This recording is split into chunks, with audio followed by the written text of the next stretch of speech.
Hi hello नमस्ते. मी पूजा. मी आणि बरंच काही या यूट्यूब चॅनलवर तुम्हा सगळ्यांचंच अगदी मनापासून स्वागत करते. आज आपण या दोन कारल्यांचं अगदी काहीतरी वेगळं आणि झटपट होणारी अशी एक डिश पाहणार आहोत. ही डिश तुम्ही स्टार्टर म्हणून सुद्धा ठेवू शकता, पार्टीमध्ये सुद्धा तुम्ही करूच शकता. असा हा आपला आजचा पदार्थ होणार आहे. कदाचित यापूर्वी तुम्ही कधी ही डिश ट्राय केली नसेल. व्हिडिओ संपूर्ण पहा, म्हणजे तुमच्या लक्षात येईल की नक्की आज आपण काय करणार आहोत. आणि आपण म्हणतो पाहुणे आल्यावरती कारलं कसं करायचं, पण जर एकदा तुम्ही हे घरी ट्राय केलं ना, तर कोणतंही नवीन पाहुणं येऊ द्या, तुम्हाला असं वाटेल की मी हे करून एकदा तरी यांना खायला घालू का. ही डिश एवढी अप्रतिम होते आणि जरासुद्धा कडू होत नाही. यापूर्वी मी कारल्याच्या भरपूर रेसिपी अपलोड केलेल्या आहेत आणि त्यात मी प्रत्येक वेळेस बोललेली आहे शेवटी ते कारलं आहे आणि ते थोडं तरी कडू होणार. पण खरं सांगते, हे कारलं अजिबात कडू होत नाही. विश्वास बसत नसेल तर यापूर्वीच्या रेसिपी जाऊन पहा. मी त्यात म्हटलं होतं की कारलं थोडं तरी कडू होतंच, पण माझ्या बोलण्यालाही खोडून काढलेलं आहे ह्या रेसिपीने. अजिबात कडू होणार नाही हे कारलं जर तुम्ही अशा पद्धतीने केलं तर. आता व्हिडिओत जसं दाखवते त्या पद्धतीने ह्या सगळ्या कारल्याचे आपल्याला काप करून घ्यायचे आहेत सगळ्यात आधी. तर आता मी ते 2 कारली घेतली आहेत.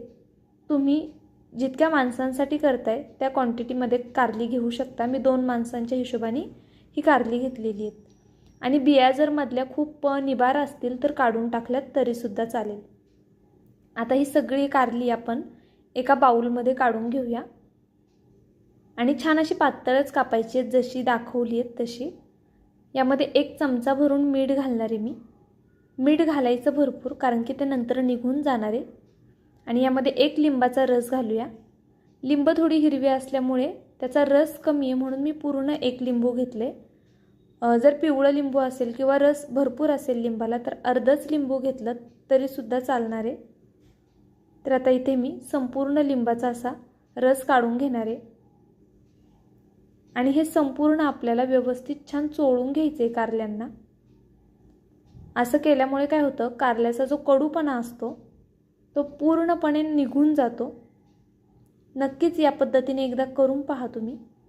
भरपूर मीठ घाला आणि लिंबू पिळा. हे छान असं चोळून ठेवा. कमीत कमी 5 ते 10 मिनटं तरी हे छान असंच मुरत ठेवायचे मिठामध्ये.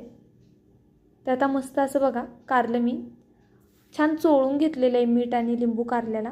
आणि हे आपण असंच ठेवून देऊया. आता एक 5 ते 10 मिनटं झालेली आहेत आणि तुम्ही पाहू शकता कारली अशी थोडीशी मऊ होतात आणि त्याला पाणीसुद्धा सुटायला लागतं. तर आता काय करायचं आपल्याला, हे छान स्वच्छ अशी धुवून घ्यायची आहेत कारली. 4-5 पाण्याने धुवा. मी नळाखाली धुतली आहेत, तर 4-5 पाण्याने स्वच्छ धुवून ती निथळून घ्यायची आहेत. कारल्यातलं पाणी संपूर्ण काढून टाकायचं आहे, लक्षात घ्या. आता त्यानंतरने यावरती आपल्याला सुके मसाले ॲड करायचे आहेत. सगळ्यात आधी मी हळद घातलेली आहे. त्यानंतरनं लाल तिखट तुमच्या आवडीनुसार चवीनुसार घालायचं आहे. लाल तिखट, बेडगी मिरची पावडर कलरसाठी वापरतो आहे आपण. आणि त्यानंतरने इथे गोडा मसाला घेतलेला आहे मी अर्धा चमचा. हिंग घालूया अर्धा चमच्याच्या आसपास. मसाले खूप बेसिक आहेत.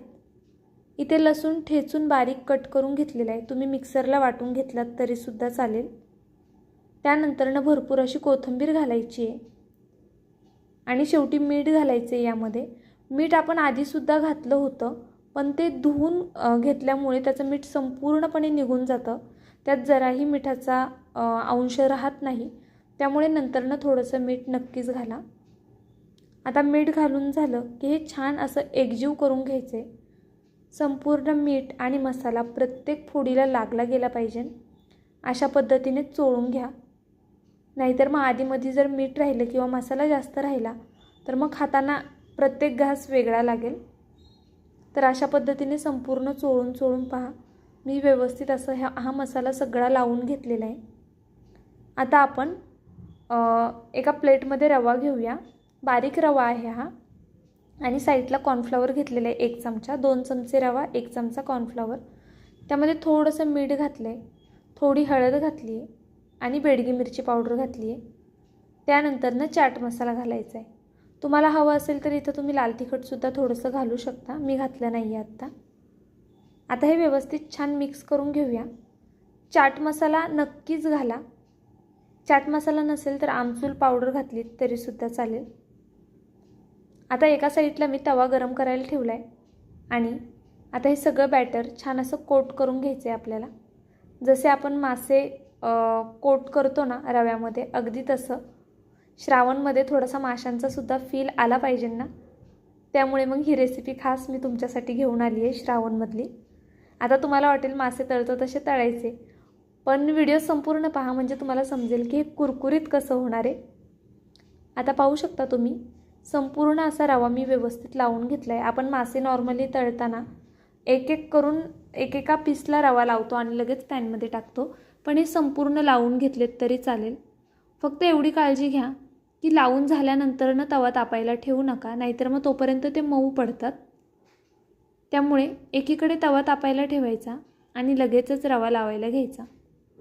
आता यामध्ये मी 2 पळ्या इतपत तेल घातलेले आहे आणि या तेलामध्ये हा प्रत्येक पीस कारल्याचा असा छान ठेवून घ्यायचा आहे.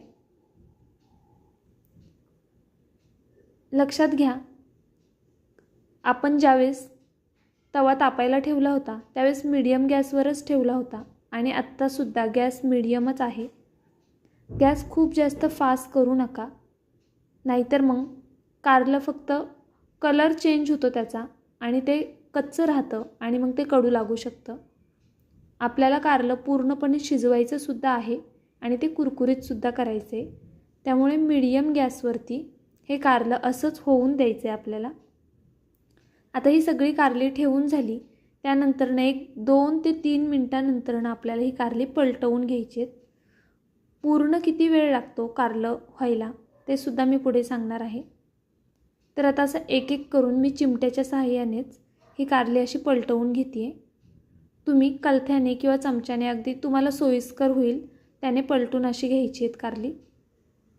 आणि जवळजवळ ठेवलीत तरीसुद्धा चालतात, कारण की ती व्यवस्थित पलटता येतात, माशांसारखी तुटत वगैरे नाहीत.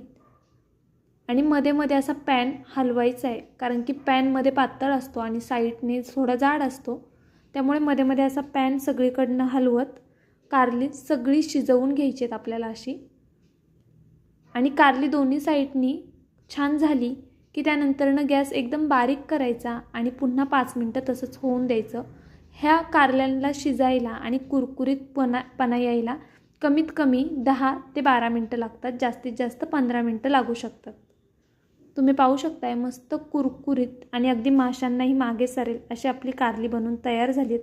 रेसिपी आवडली असेल तर नक्कीच लाईक करा, नवीन असाल तर सबस्क्राईब करा. Thank you so much for watching.